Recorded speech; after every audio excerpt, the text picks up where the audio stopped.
estar aqui dando seminários no convite à física. Quero agradecer aos organizadores pelo convite feito. Pelo convite feito para falar sobre eletrodinâmica quântica.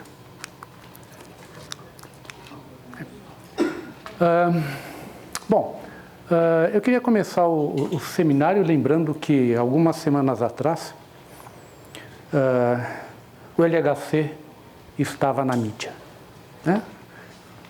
Dia 9, dia 10 de setembro, vocês abriam jornais, viam na televisão e tudo que vocês ouviam de ciência era o LHC.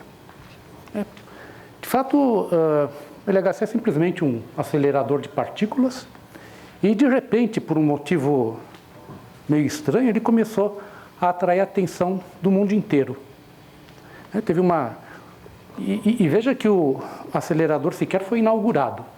O que aconteceu no dia 10 de setembro foi simplesmente um teste para saber se os feixes de próton, que vão circular nesse túnel que está enterrado embaixo de Genebra, um túnel de 27 quilômetros de circunferência e tem uma profundidade média de 100 metros.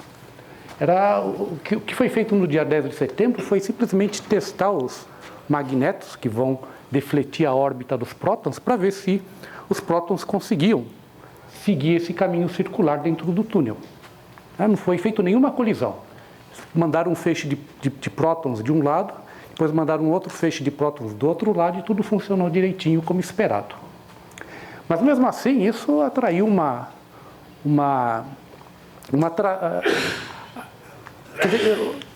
eu lembro que a BBC mandou uma equipe de televisão que foi lá com câmeras e ficaram transmitindo ao vivo, o camarada apertar o botão para os prótons começarem a ser produzidos.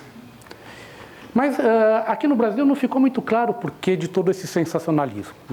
Quem estava nos Estados Unidos ou na Europa sabe que a razão para tudo isso é que foi divulgado que o LHC poderia produzir buracos negros.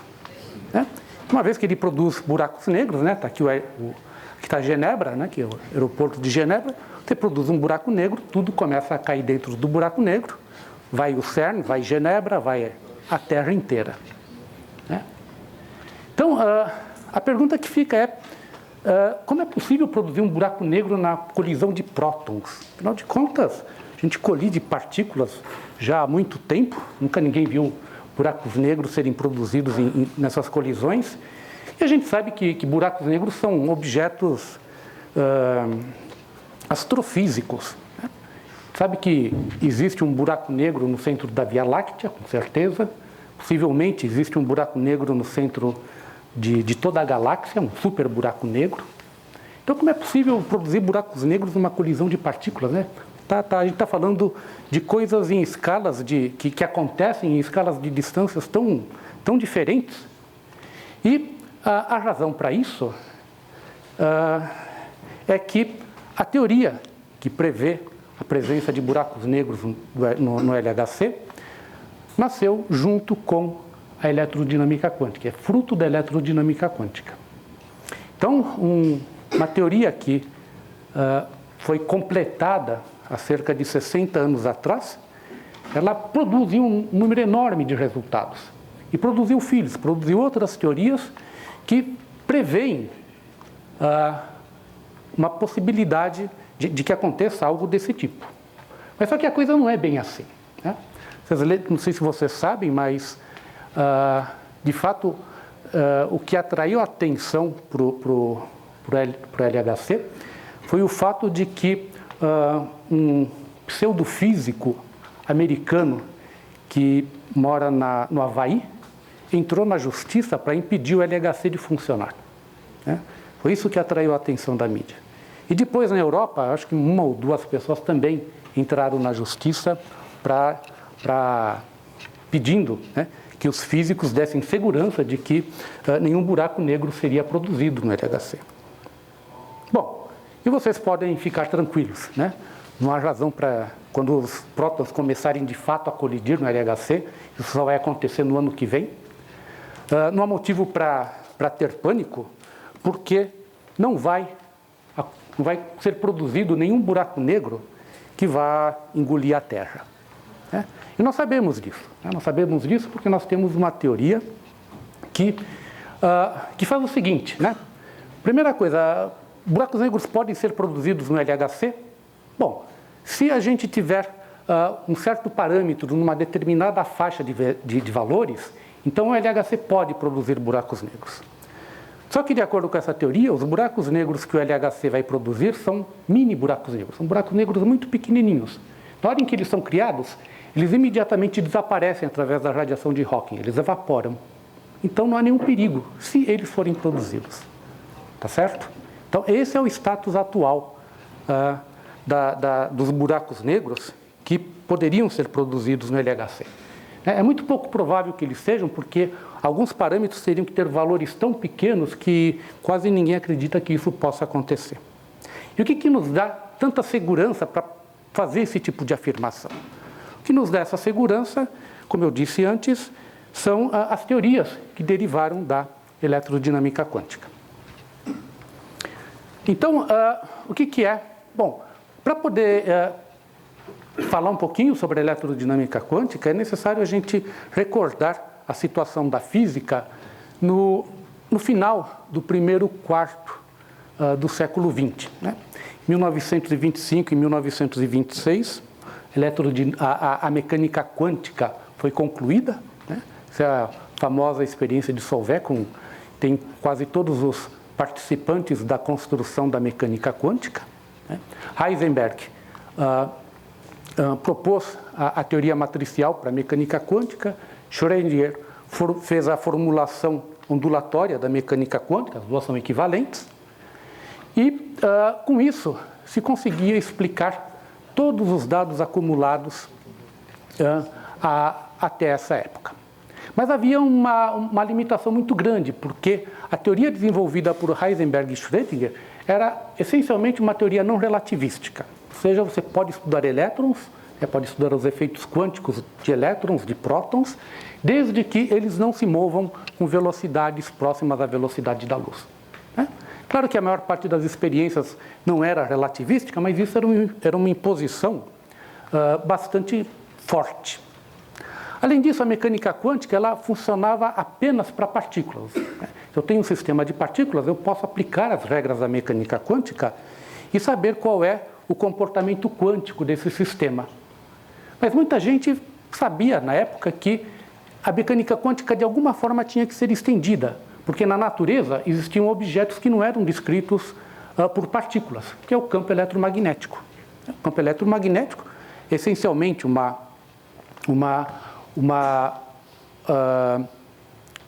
é simplesmente um campo elétrico e um campo magnético definido em cada ponto do espaço, por isso que ele é um campo, ele ocupa todo o espaço, e era necessário quantizar o campo eletromagnético. Né? Vocês devem se recordar que o conceito de fóton, vocês sabem que é o quantum do campo eletromagnético, já havia sido proposto por Einstein em 1905. Né? Mas não havia uma maneira clara de associar esse fóton com o próprio campo eletromagnético. E muita gente estava preocupado com isso. Né? Muita gente estava preocupado com isso, até que em 1926, Bohr, Jordan e Heisenberg propuseram a quantização do campo eletromagnético. De que forma que eles fizeram isso? Eles falaram, bem, como tem um campo elétrico e um campo magnético em cada ponto do espaço, vamos imaginar que eles são pequenos osciladores harmônicos. Okay? Como se você discretizasse o espaço e em cada ponto desse espaço discreto se colocasse um oscilador harmônico. Então você tem um conjunto infinito de oscilador harmônico. E agora que você discretizou o campo, você pode tratar cada um desses pontos como se fosse uma partícula, um oscilador harmônico, e aplicar as regras da mecânica quântica. Então, pela primeira vez, se construiu uma teoria quântica de campos, né? A teoria quântica para o campo eletromagnético. Bom, todo mundo que já estudou um pouquinho de mecânica quântica sabe que os fótons são os quanta do campo eletromagnético, foi exatamente isso que foi derivado dessa formulação quântica do campo eletromagnético. Né? Essa formulação quântica, a gente imagina que se todos os osciladores não estiverem oscilando, isso representa o estado de vácuo e, portanto, não vai existir nenhum campo eletromagnético. Um campo eletromagnético, um fóton, significa uma excitação nesse campo. Quando você excita o campo eletromagnético, ele produz uma excitação, um desses osciladores começa a se movimentar e isso representa o fóton dentro desse esquema. Né? E, de fato, quando a gente tem essa interpretação para o fóton, isso responde a uma pergunta que talvez muitos de vocês já tenham feito essa pergunta a vocês mesmos, ou talvez até um professor, e não sei se vocês tiveram uma resposta satisfatória. Porque vocês devem ter percebido que quando a gente trabalha com fótons, né, pega esses fótons que estão atingindo essa tela aqui, todos esses fótons são iguaizinhos. Né? Você pega um conjunto de fótons e estuda as propriedades desses fótons, e todos eles têm a mesma propriedade. Você pode fazer a mesma coisa com fótons do outro lado da Terra. Né? Vai para o Japão e estuda fótons japoneses. Você vai ver que não tem nenhuma diferença dos fótons brasileiros. Né? Nenhum fóton japonês vai ter o olhinho esticado. São exatamente iguais aos fótons que a gente produz. Mas a gente pode ir mais longe, a gente pode pegar um fóton que vem do Sol. Né? Diariamente a gente recebe fótons do Sol, a gente pode estudar esses fótons. E eles são idênticos aos que a gente produz aqui na Terra. A gente pode ir mais longe ainda. A gente pode pegar o fóton que vem de uma galáxia que está do outro lado do universo. Né? Imagina uma galáxia que está a 5 bilhões de anos-luz. Né? A luz esse fóton demorou 5 bilhões para chegar até a Terra, 5 bilhões de anos para chegar até a Terra. E esse fóton é exatamente igual aos fótons terrenos, aos fótons terrestres. Né? E veja que esse é um fóton velho, ele foi produzido há 5 bilhões de anos atrás. Então o fóton não só é igual em todos os pontos do universo, todos os fótons são iguais em qualquer lugar do universo, como em qualquer idade do universo. Né? Então como é que você explica, como é que um fóton pode ser igualzinho a um outro fóton que está do outro lado do universo? A resposta para isso é a teoria de campos. Né? Você tem que imaginar que o campo eletromagnético permeia todo o universo. Né? E sempre que esse campo é excitado, ele produz um fóton. Então, como o campo sempre produz a mesma excitação, todos os fótons têm que necessariamente ser idênticos. Né? Essa é uma grande, uma resposta bastante inteligente para esse problema dos fótons serem todos iguais, ou dos elétrons serem todos iguais. Né? Todos os elétrons são iguais. Não importa de onde você traga esse elétron, se você analisa as propriedades do elétron, eles vão ser idênticos entre si. Bom, apesar disso, essa teoria tem problemas. Né? Isso foi reconhecido logo de cara. Vocês lembram que quando a gente quantiza um oscilador harmônico, né, um único oscilador harmônico, os níveis de energia do oscilador harmônico são dados por essa fórmula, N mais 1 meio de H cortado ômega, onde o ômega é a frequência de oscilação do oscilador e H cortado é a constante de Planck. Okay? Bom, se eu tenho um número infinito de osciladores harmônicos, um em cada ponto do espaço-tempo, a energia do campo eletromagnético é dado por essa fórmula aqui, onde eu somo, né, essa soma aqui representa uma soma sobre todos os pontos do espaço-tempo. Desculpe, só do espaço, esquece o tempo, isso não é necessário. Né? Então, em cada ponto do espaço eu coloco um oscilador e somo toda a energia. E aí aparece um problema, porque eu posso imaginar que eu não tenho nenhum fóton presente, né? Todos esses N são iguais a zero. No caso do oscilador harmônico, o oscilador harmônico quântico ele nunca tem energia igual a zero, né? Porque mesmo que ele esteja no estado fundamental, quando o N é igual a zero, ele tem a energia de ponto zero, que é 1 meio de H cortado ômega. E se a gente procura qual é a energia desse estado fundamental do vácuo do campo eletromagnético, a gente vai ter que somar esse 1 meio de H cortado ômega um número infinito de vezes, e isso vai dar um resultado divergente. Okay? Então, formalmente, A energia do campo eletromagnético, se a gente usa essa fórmula aqui, me dá uma quantidade infinita, o que é uma coisa não desejável. Afinal de contas, se não tem campo eletromagnético, eu deveria obter um resultado que fosse zero. E aí a gente argumenta da seguinte forma, né? O que se mede na natureza, de fato, não é a energia, mas são diferenças de energia. Então, eu vou definir uma energia renormalizada, que é esta energia aqui, menos a energia do vácuo, menos o E0. Ok? Então, vocês estão vendo que se eu calculo a energia renormalizada do vácuo, quando n for igual a zero, isso daqui vai me dar zero. Aí eu tenho uma energia, vamos dizer, que tem propriedades melhores do que a energia definida dessa forma. Então, quando a gente for tratar de teorias de campos, essa história de aparecer quantidades divergentes vai aparecer.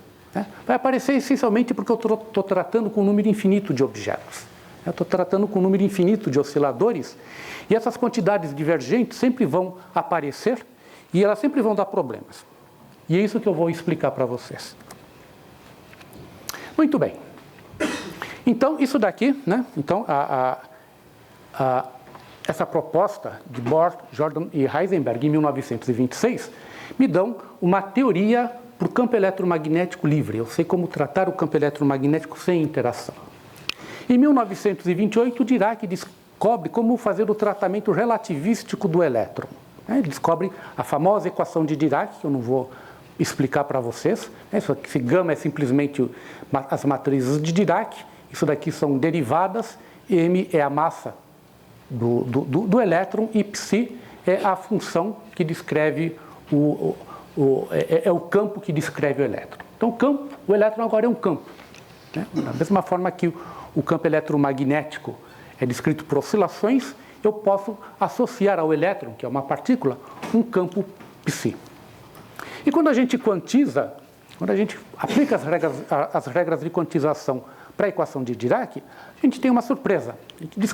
A gente descobre que essa equação está descrevendo partículas relativísticas de spin meio, que é a propriedade que caracteriza o elétron, mas ela também descreve uma outra partícula, ela descreve duas partículas. Ela descreve essa partícula de spin meio que tem carga negativa, mas descreve uma outra partícula de spin meio com a mesma massa do elétron, só que tem carga positiva.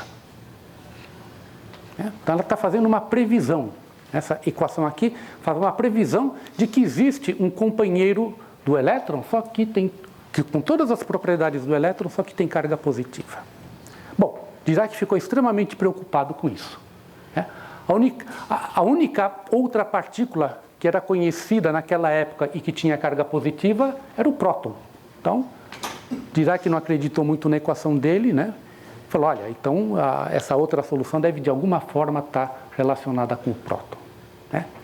Se Dirac tivesse sido menos conservador e tivesse acreditado no poder dessa equação aqui, ele teria feito uma previsão. Ele teria previsto a existência de uma nova partícula e que depois foi descoberta. Né? Existe uma partícula com a mesma massa do elétron, mesmo spin meio, só que com carga elétrica mais 1, né? Que é o positron. Então vocês vejam, né? A gente às vezes é conservador demais e perde a oportunidade de fazer uma grande descoberta. Quem insistiu com Dirac de que a equação dele estava descrevendo uma nova partícula foi o Oppenheimer. Né? E depois Dirac acabou aceitando até que o positron foi finalmente descoberto. Muito bem, então agora eu tenho uma equação, tenho uma teoria, a teoria de Dirac, que descreve o comportamento de elétrons e pósitrons livres. Né? Eu junto as duas teorias, eu tenho o que se chama de eletrodinâmica quântica. Junto a teoria dos fótons com a teoria de elétrons e pósitrons. E agora eles interagem entre si, né? Eles podem interagir, um pode atuar sobre o outro, e é isso que é chamado de eletrodinâmica quântica. Né? Quântica porque, de fato, eu estou fazendo o tratamento quântico desses objetos. Então, nessa teoria, né, eu posso ter pósitrons, fótons e elétrons que são criados ou são destruídos, são sempre excitações do meu campo, Então, uma excitação, um fóton sendo criado representa uma excitação do campo eletromagnético que por algum motivo entrou, que por algum motivo ele foi excitado. Se essa excitação deixa de existir, então o fóton é destruído, e o mesmo vale para o elétron e para o pósitron. Muito bem. Como eu disse antes, né, eu tenho uma teoria de campos para o elétron, tenho uma teoria de campos para o fóton. Isso significa que todos os fótons são iguaizinhos, todos os elétrons e todos os pósitrons são iguaizinhos. E pela primeira vez a gente teve que tratar da estatística de um sistema de muitos corpos.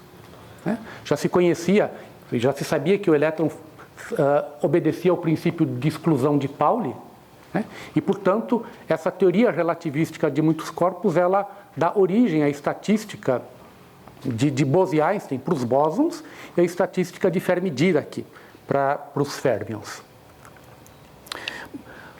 Bom, acontece que essa teoria é muito complicada. Né? Essencialmente, o que a gente faz a gente quer calcular a amplitude de transição de um determinado tipo de espalhamento. Né? Por exemplo, eu posso fazer o espalhamento, que é o que vai acontecer no LHC. Né?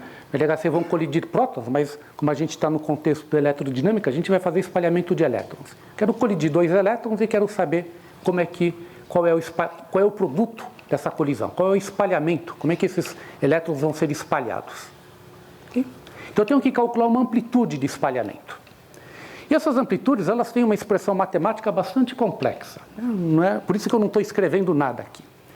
E o Feynman percebeu que quando a gente calcula essas amplitudes de espalhamento, a gente pode, ao invés de trabalhar com essas expressões extremamente complicadas, a gente pode adotar uma notação gráfica que simboliza essa expressão matemática. Por exemplo, se eu quero estudar um processo em que eu tenho 2 elétrons colidindo, está aqui um elétron e outro elétron. De repente, um elétron emite um fóton que é absorvido pelo outro elétron e é espalhado, né? Isso daqui existe uma expressão matemática para a amplitude desse espalhamento. E eu escrevendo esse gráfico, né, eu tenho regras que me dizem quais são os elementos matemáticos que cada um dessas linhas que representam o elétron e dessas linhas que representam o fóton, como é que eu combino esses elementos matemáticos para produzir automaticamente a amplitude de espalhamento. Né? Foi uma sacada genial do Feynman, né? Porque as expressões são extremamente complicadas. Quando a gente vai calcular uma amplitude de espalhamento, a gente não vai pegar um processo simples como esse, a gente tem que pegar uma série de processos. Né? Afinal de contas, como eu posso produzir fótons, eu posso ter um elétron, ele emite um fóton que é absorvido pelo outro elétron, eu posso ter vários fótons sendo emitidos, e eu tenho que levar isso em consideração. Então, quando a gente estuda um processo de espalhamento como esse daqui, e leva em conta as várias possibilidades, né, você pode ter uma situação tão complicada quanto essa daqui. Né? Aqui, a gente, na verdade, deveria virar essa figurinha ao contrário, porque o espalhamento se processa de baixo para cima. Né? Tem aqui um elétron vindo por aqui, outro elétron por aqui, eles trocam o fóton e saem espalhados por aqui. Né? O que eu disse antes é isso, olha, eles podem trocar um fóton, né, o elétron continua andando, ele decide trocar outro fóton. Né? Então eu tenho que levar esse processo em conta também. Né? Aqui eu posso ter um elétron que emite um fóton e esse fóton decide criar um par elétron-pósitron que depois se combina e se transforma num fóton e é absorvido pelo elétron. Processo mais complicado. Então todos esses processos são permitidos pela mecânica quântica e eu tenho que levar esses processos em conta. Né? O que o Feynman descobriu é que, por exemplo, se eu somar todos esses processos, eu tenho uma expressão extremamente complicada, mas cada um dos termos dessa expressão complicada é representado por uma expressão mais simples que é simbolizado por cada um dos gráficos que está nessa figura. Na verdade, eu estou fazendo uma teoria de perturbações na carga do elétron. Estou usando a carga do elétron como um parâmetro para fazer teoria de perturbações. Na verdade, eu tenho um número infinito de gráficos se eu quiser calcular o processo inteiro. Essa combinação da carga do elétron ao quadrado sobre h cortado c sobre 4πε0 é a constante de estrutura fina, que é a quantidade que aparece nos cálculos da eletrodinâmica quântica. Bom, se o Feynman tivesse descoberto esses diagramas, ele já teria fama suficiente para ficar imortalizado. Mas ele fez muito mais do que isso, né? Ele fez muito mais do que isso. Mas essa coisa dos diagramas é realmente impressionante, porque o Feynman, isso aqui é a van do Feynman, né? Se vocês prestarem atenção, isso daqui não são rachaduras, mas são os diagramas que ele mandou pintar na van para tentar imortalizar os diagramas. Mas essa não foi a melhor forma de imortalizar os diagramas, porque praticamente em todas as áreas da física onde a gente aplica a teoria de perturbações, de uma forma ou de outra você acaba usando os diagramas de Feynman, né? Não precisa ser numa teoria de campos, pode ser em teorias mais simples, teorias envolvendo muitos corpos, por exemplo. Você usa diagramas de Feynman, né? Ele realmente seria famoso simplesmente por ter descoberto essa representação gráfica para as amplitudes de espalhamento. E isso provocava até ciúmes entre os físicos, né? Um outro físico famoso, que daqui a pouco a gente vai ver qual o trabalho, qual é a contribuição que ele deu, é o Schwinger, né? O Schwinger também trabalhou bastante na eletrodinâmica quântica, né? Só que o Schwinger trabalhava na eletrodinâmica quântica usando o ponto de vista operatorial, né? Um ponto de vista bastante próximo da mecânica quântica não relativística. E o Feynman desenvolveu uma outra técnica para tratar a teoria quântica de campos e mesmo a mecânica quântica, que é a técnica de integrais de trajetória. Eram técnicas completamente diferentes, né? E, obviamente, tanto o Schwinger defendia a sua técnica quanto o Feynman defendia a dele. Cada um achava que sua técnica era a melhor. E, no fundo, elas são equivalentes, né? Mas o Schwinger, numa certa ocasião, isso no meados da década de 80, eu acredito, né, quando os computadores já estavam se tornando mais populares, ele disse que os diagramas de Feynman eram que nem os chips de silício. Eles tinham trazido a computação para as grandes massas, né? Porque, de fato, em qualquer área da física em que você tem que fazer um cálculo pesado, você acaba usando diagramas de Feynman, né? Muito bem. Vamos ver um pouquinho mais de perto quais são os efeitos que a eletrodinâmica produz, efeitos novos que não são vistos num espalhamento clássico, né? Por exemplo, eu posso imaginar que eu tenho um fóton que está percorrendo o espaço. De repente, esse fóton cria um elétron e cria um pósitron, okay? E esse par elétron-pósitron, logo em seguida, se aniquila e produz um outro fóton. Esse é um processo permitido pela mecânica quântica, né? Não viola a lei da conservação da carga elétrica, né? O pósitron tem a carga oposta do elétron, então a carga total, enquanto esses dois camaradas existem, continua sendo zero. Não viola a conservação de energia e nem conservação do momento, né? Desde que a gente considere que esse processo dure um tempo muito curto. Então, esse efeito aqui é chamado de polarização do vácuo, né? Eu sempre posso ter um fóton andando e, ao redor desse fóton, pares elétron-pósitron serem criados. Só que não são elétrons e pósitrons reais. Esses camaradas, eles entram em existência e logo em seguida se aniquilam novamente. Eles são chamados pares virtuais, porque eles não têm uma existência real, mas eles contribuem para os processos em que um fóton, para um processo que envolve um fóton.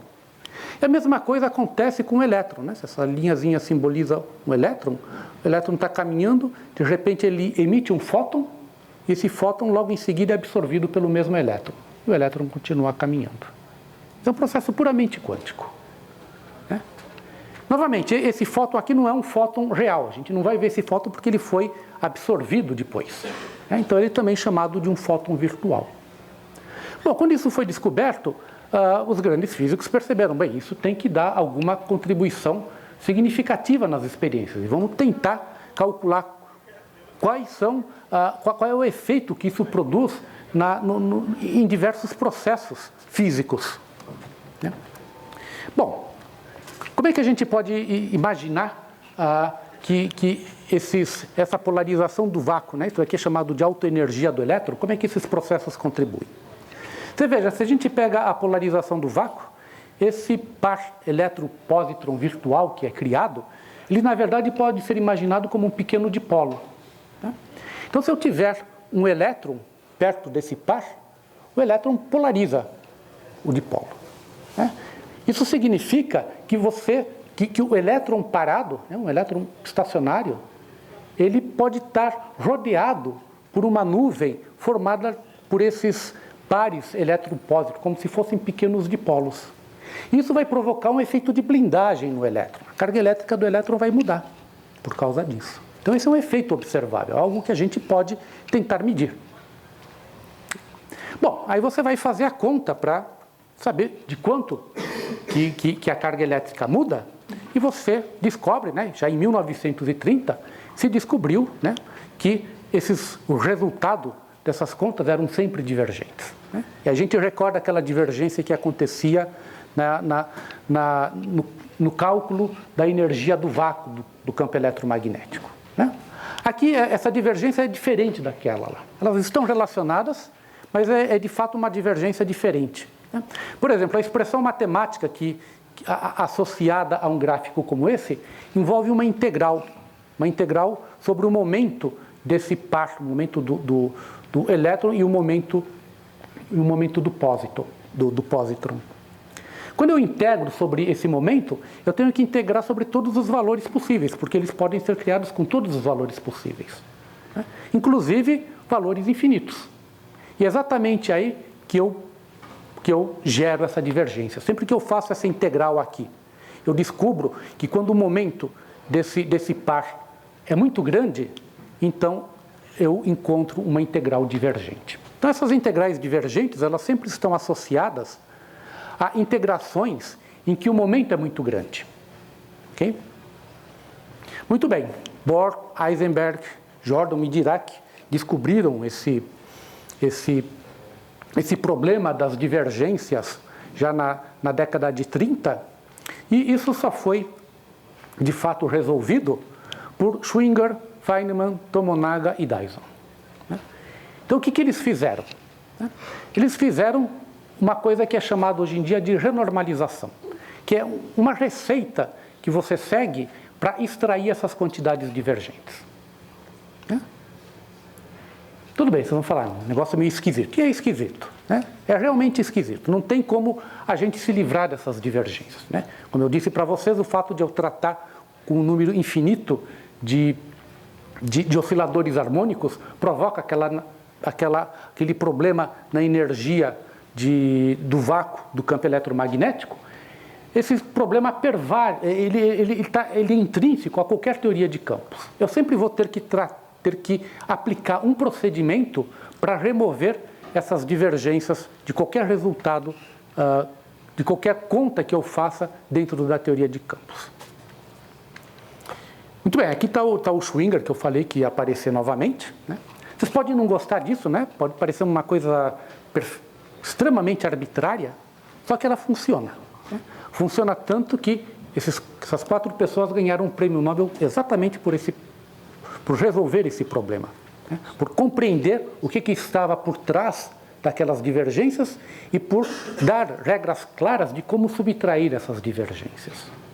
Okay? Então, esse é um procedimento que hoje em dia é usado e a gente vai ver os resultados que ele produz. Bom, a gente tem um preço a pagar por isso, né? O preço que a gente paga por remover essas quantidades divergentes é que massa e carga, que se pensavam que eram quantidades fixas, quantidades dadas, você dá uma vez a massa do elétron e ela é a massa do elétron para sempre, né? Essas quantidades agora passam a depender da energia em que são medidas. Né? Pensem, por exemplo, naquela nuvem virtual, devido à polarização do vácuo, que circunda o elétron. Né? Se você quer saber a carga do elétron, que experiência que a gente pode fazer? A gente pode fazer uma colisão de 2 elétrons e ver qual é a força que atua entre eles. Mas por causa dessa nuvem virtual, vocês percebem que a carga que um elétron vai ver no outro vai depender do quão próximo um elétron se aproxima do outro, né? Se ele entra muito na nuvem, ele vai ver uma carga. Se ele está muito afastado da nuvem, ele vai ver outra carga, né? E estar próximo ou estar afastado significa ter muita ou pouca energia para poder suplantar a força de repulsão eletrostática. Então, dependendo da energia com que eles se aproximam, eu vejo uma carga diferente. Então, o resultado desse procedimento de renormalização é que a gente tem que ser muito cuidadoso em definir massa e carga, né? Porque essas quantidades agora dependem da energia. Pode parecer estranho, mas a natureza é assim. Bom, quando todo mundo pensava que o problema das divergências tinha sido resolvido, né? Você joga a divergência pela porta da frente de casa, né? Eles ganham o prêmio Nobel, aí a divergência entra pela janela, né? Em 1950, Landau descobre um outro problema com as teorias de campos, né?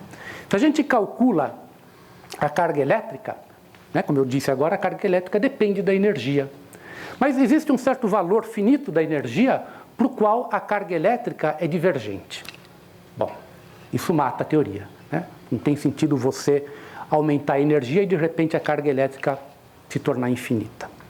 Isso é um problema sério, né? Um problema tão sério que muita gente, né, na década de 50 e na década de 60, questionava se a teoria de campos e o procedimento de renormalização eram corretos ou não, né? Muito trabalho sério foi feito questionando isso daí. E o Landau era um camarada extremamente rigoroso e ele decretou a morte da teoria de campos, né? Ele encontrou o Paulo de Landau e falou: teoria de campos está morta. Bom, e como ele falou que a teoria de campos está morta, ela ficou morta na União Soviética, né? Na União Soviética, pouquíssimos físicos continuaram a estudar a teoria de campos. Afinal, Landau era o maior físico da época e extremamente respeitado, e ninguém ia se contrapor a ele. Isso significa que na década de 50 e 60, todos os avanços que foram feitos na compreensão da eletrodinâmica quântica e da teoria de campos em geral foi feito nos Estados Unidos e na Europa. Nenhum russo contribuiu. Quer dizer, tem dois russos que deram contribuições, mas completamente ignorados por Landau. Então vocês veem que muitas vezes os físicos tomam atitudes políticas, né, altamente incorretas. Bom, mas esse problema da renormalização é realmente preocupante, né? Por exemplo, o que o Dirac dizia sobre esse procedimento de renormalização? Está escrito em inglês, acho que eu vou traduzir, não sei se dá para todo mundo ler, né? Ele diz o seguinte: a maioria dos físicos está muito satisfeito com a situação. Eles dizem: a eletrodinâmica quântica é uma teoria boa e nós não temos que nos preocupar com ela. Não precisamos mais nos preocupar com ela. Eu devo dizer que eu estou muito insatisfeito com a situação, porque essa assim chamada teoria boa envolve, né, o negligenciamento de quantidades infinitas que aparecem nas suas equações e negligencia-as de uma forma arbitrária. Isso não é uma matemática sensata, né? Uma matemática sensata envolve negligenciar uma quantidade quando ela é pequena, não negligenciá-la apenas porque ela é infinitamente grande e você não a quer, né? Palavras de Dirac. Feynman, né? O Feynman, que ganhou o prêmio Nobel por inventar a renormalização, também era um crítico dessa história toda, né? O que o Feynman disse, né? Ele disse assim: the shell game that we play. Shell game é esse jogo que a gente encontra na rua, em que alguém coloca 3 copos de cabeça para baixo, né? Coloca uma moedinha, põe um copo em cima da moedinha, gira os copos, né? E aí você fala: a moedinha está nesse copo, ele levanta e não está. Então o shell game que o Feynman está se referindo é exatamente isso. A gente coloca a divergência embaixo de um copo, gira os copos e de repente a divergência não está mais lá. Ok? Então, esse shell game que nós jogamos, né, é tecnicamente chamada renormalização. Mas não importa quão inteligente é a palavra, né? Ela ainda é o que eu chamaria um processo insano, né? Tendo que recorrer a tal hocus pocus, a gente poderia traduzir por mágica, né? Tendo que recorrer a tal mágica para... tendo recorrido a tal mágica, tem nos impedido de provar que a teoria da eletrodinâmica quântica é matematicamente autoconsistente, né? É surpreendente que a teoria não tenha sido até hoje provada ser autoconsistente de uma maneira ou de outra. Eu suspeito que a renormalização não é matematicamente legítima. Então, eles estão fazendo críticas diferentes, né? O Feynman aceita que a renormalização veio para ficar, mas ele não está satisfeito com a forma matemática com que ela é tratada, e o Dirac, aparentemente, é bem mais contrário a todo o procedimento do que o Feynman. Mas, apesar disso, né, por que esse procedimento de renormalização continua sendo aceito, né? Continua sendo aceito por um motivo muito simples. Você tem uma experiência, você faz os cálculos teóricos para aquela experiência, aplica o procedimento de renormalização e obtém um número. Faz a experiência e você obtém esse número, né? De forma impressionante, todas as experiências feitas encontram uma concordância incrível com o resultado teórico usando a teoria de renormalização, né? Por exemplo, um dos primeiros efeitos da eletrodinâmica quântica é chamado o lambda shift, o deslocamento lambda, né? Nesse deslocamento lambda, bom, quando a gente pega o átomo de Bohr, né, o nível 2 ele é degenerado com relação ao número quântico L, né? Tanto para L igual a 0 quanto para L igual a 1, a gente obtém o mesmo nível de energia. Na teoria do elétron de Dirac, você usa a equação de Dirac, esses dois níveis, L igual a 1 e L igual a 0, eles deixam de ser degenerados, porque você tem que levar em conta o spin do elétron, né? Então está aqui, esse é o nível 2s com L igual a 0, na teoria de Dirac ele me dá isso daqui, e o nível 2p, que tem momento angular igual a 1, ele é degenerado no 2p 3,5, quando o momento angular está paralelo ao spin, e no 2p 1,5, quando eles estão em direções opostas. E esse nível 2s continua degenerado com o 2p 1,5, né? A eletrodinâmica quântica, devido àquela nuvem de fótons virtuais, ela prevê que essa degenerescência deixe de ocorrer. Vai haver uma pequena diferença de energia entre esses dois níveis aqui, esse nível rosa e o nível 2p 1,5, né? E aí você calcula isso, né? Calcula, é um resultado divergente, aplica o procedimento de renormalização e você compara o resultado desse nível de energia com o resultado experimental. Na verdade, você faz o contrário, você usa o resultado experimental para determinar a constante de estrutura fina. E qual é o resultado, né? O resultado é que você determina a constante de estrutura fina com todos esses números significativos. Isso é impressionante. Isso é impressionante. Você veja que o erro está nesse último número significativo, né?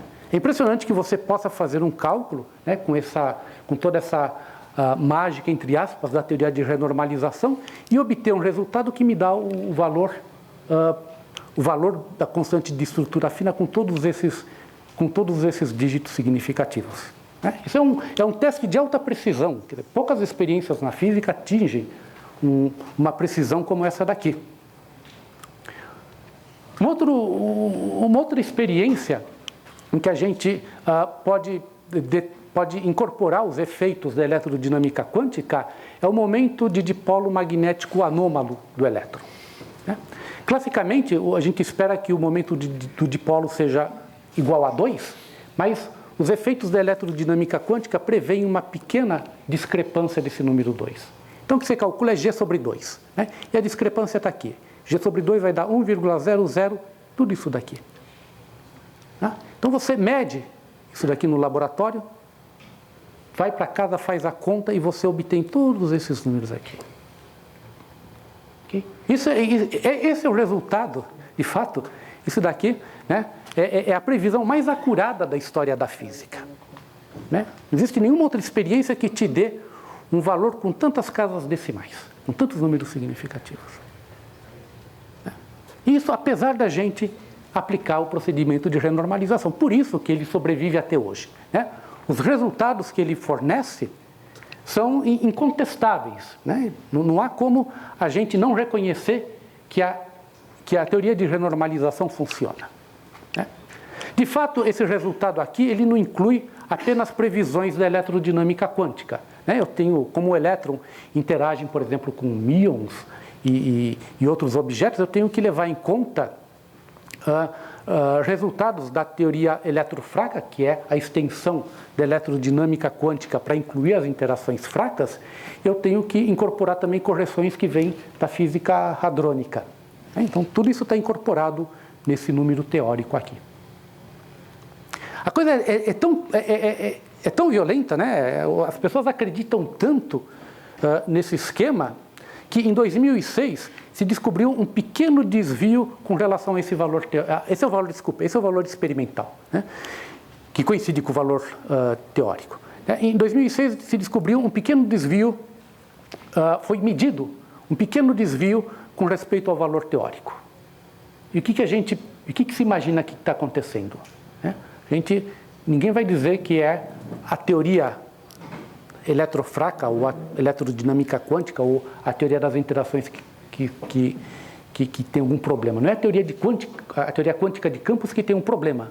O que se imagina é que essa teoria tem que ser estendida para uma teoria mais ampla, né? Todo mundo acredita firmemente que a teoria quântica de campos é capaz de explicar esse pequeno desvio que foi detectado em 2006, né? Existem outras evidências de que a gente tem que mudar o modelo padrão. Essa é apenas uma delas. Muito bem. Muito bem. Então, como é que a gente interpreta essa história das divergências, né? Afinal de contas, é meio complicado a gente ficar convivendo com quantidades que são infinitas, aí você não gosta deles, você joga fora, né? E você faz isso de forma justificada, afinal, as contas batem com a experiência, né? O valor teórico bate com o valor experimental, mas a gente tem que encontrar uma explicação para isso, né? E a explicação começou a aparecer devagarzinho, né? Pega, por exemplo, a eletrodinâmica quântica e lembra do problema do polo de Landau, né? A gente começa a aumentar a energia, né? Se a gente aumenta muito a energia, colide dois elétrons, né? Se a gente colide eles com muita energia, de repente essa energia é igual à energia que produz o polo de Landau e os elétrons deveriam ver, cada elétron deveria ver no outro uma carga elétrica infinita. E não é isso que acontece, né?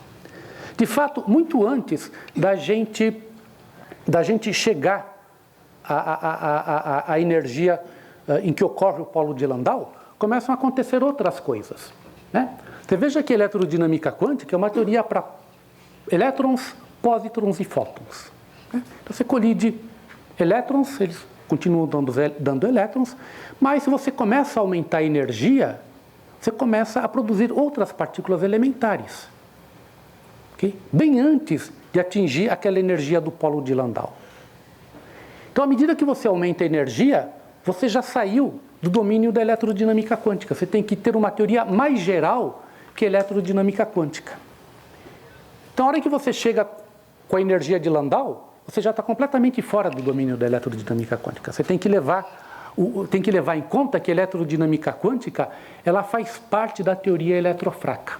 E aí não ocorre mais o problema de Landau que ocorre na eletrodinâmica quântica. Okay? Isso significa que a eletrodinâmica quântica não é uma teoria por si só. Ela não é válida para todas as energias. Ela é válida apenas dentro de uma certa faixa de energias. Ela é uma teoria que se chama de uma teoria efetiva, né? À medida em que a gente abaixa as energias, a eletrodinâmica quântica é uma teoria muito boa, né? À medida em que a gente aumenta a energia e outras partículas começam a ser produzidas nesse processo de espalhamento, eu tenho que incorporar as outras interações que nós conhecemos que existem na natureza. Eu tenho que incorporar a força fraca e a força forte. Então, a eletrodinâmica quântica tem que ser entendido como uma teoria efetiva. E o fato de ela produzir divergências simplesmente reflete reflete a nossa ignorância sobre o que acontece em altas energias, né? Ela está dando uma mensagem clara de que você não pode estender a sua teoria para energias muito altas, porque as divergências começam a aparecer. E a hora em que elas aparecem, elas estão te dando uma mensagem bastante clara. Você tem que estender a sua teoria. Alguma coisa nova vai acontecer. Então, essa é a grande lição que a gente aprende da teoria de campos. Ela não é, nenhuma teoria de campos é uma teoria que é válida para qualquer energia, né? Hoje em dia, o modelo padrão das partículas elementares é constituída por uma teoria de campos, uma teoria quântica de campos que descreve a interação eletromagnética fraca e a cromodinâmica quântica, que é a teoria das interações fortes. Elas descrevem muito bem o comportamento desses objetos. Está aqui o fóton, né? Está aqui o elétron, nossos objetos iniciais, mas hoje a teoria descreve todos os quarks, todos os leptons e os bósons de Gauge que estão aqui na tabela de partículas elementares. E de fato, essa teoria, né, esse modelo padrão, é tão preciso que é um dos modelos mais bem testados da história da história da física. Você consegue fazer previsões teóricas e essas previsões batem com o resultado experimental com uma precisão, com uma acuracidade impressionante. Mas ninguém acredita que o modelo padrão é a teoria final, né? Porque o modelo padrão também tem que ser renormalizado, também tem que sofrer o processo de renormalização. O modelo padrão é uma teoria efetiva. Okay? Como é que a gente sabe que o modelo padrão é uma teoria efetiva, né? Sabe que o modelo padrão é uma teoria efetiva porque a gente começa a fazer experiências, né? Consegue construir um LHC muito mais poderoso, a ponto de colidir partículas que têm energias próximas da energia de Planck, né? Da energia de Planck. Então, necessariamente, eu tenho que levar em conta efeitos da gravitação quântica. Okay? Então, sempre que eu atinjo energias da ordem da energia de Planck, eu tenho que levar em conta, de alguma forma, efeitos da gravitação quântica, porque eles passam a ser relevantes nessa energia. E o modelo padrão é um modelo que não envolve a gravitação. O modelo padrão considera todas as forças da natureza, exceto a gravitação. Então, esse é um sinal claro de que o modelo padrão é uma teoria efetiva e que ele tem que ser estendido de alguma forma. Ninguém acredita hoje em dia que o modelo padrão seja a teoria na sua forma final. Ela é apenas uma outra teoria efetiva. De fato, a única teoria que pode incorporar a gravitação, que faz isso hoje em dia, é a teoria de cordas. A teoria de cordas ela é uma extensão do conceito de partícula. Os objetos fundamentais não são mais partículas, como no caso da eletrodinâmica quântica, que você tinha um osciladorzinho, né? Agora você tem uma partícula, você tem uma cordazinha vibrando ao invés de um oscilador, e você constrói uma teoria nova, que tem seus problemas, né? E que de fato é a responsável pela previsão de que existem buracos negros no LHC. Né? Exatamente a teoria de cordas, com suas dimensões extras, que prevê que se a escala de Planck de uma certa teoria puder ser baixada até a energias em que os prótons vão colidir no LHC, se isso for possível, então essa colisão de prótons pode produzir mini buracos negros, né? Mas essa é uma outra história que fica para uma outra vez. Eu vou terminar aqui.